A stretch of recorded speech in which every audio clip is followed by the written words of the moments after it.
శ్రీ సద్గురు పరమాత్మనే నమః. శ్రీ స్వామి అచలానంద గురుభ్యో నమః. సర్వం గురుస్వరూపం. విజ్ఞానయోగం 17వ శ్లోకం.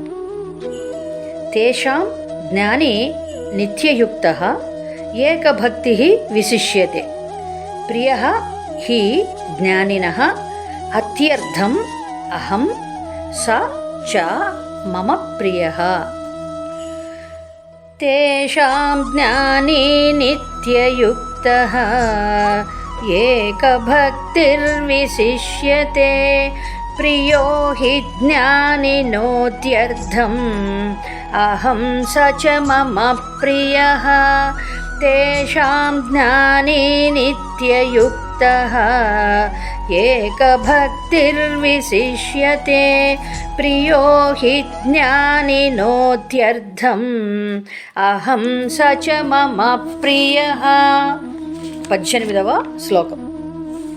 ఉదారాః సర్వ ఏవః ఏతే జ్ఞానీ తు ఆత్మైః ఏవ ఆత్మ ఏవ మే మతం. ఆస్థితః స హి యుక్తాత్మా మాం ఏవ అనుత్తమాం గతిం. ఉదారాః సర్వ ఏవైతే జ్ఞానీ త్వాత్మైవ మే మతం. ఆస్థితః స హి యుక్తాత్మా మామేవానుత్తమాం గతిం. ఉదారాః సర్వ ఏవైతే జ్ఞానీ త్వాత్మైవ మే మతం. ఆస్థితః స హి యుక్తాత్మా మామేవానుత్తమాం గతిం. 19వ శ్లోకం. బహూనాం జన్మనాం అంతే జ్ఞానవాన్ మాం ప్రపద్యతే. వాసుదేవః సర్వం ఇతి స మహాత్మా సుదుర్లభః. బహూనాం జన్మనామంతే జ్ఞానవాన్ మాం ప్రపద్యతే.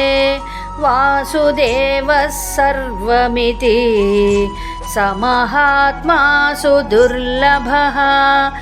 బహూనాం జన్మనామంతే జ్ఞానవాన్ మాం ప్రపద్యతే. వాసుదేవః సర్వమితి స మహాత్మా సుదుర్లభః. 20వ శ్లోకం.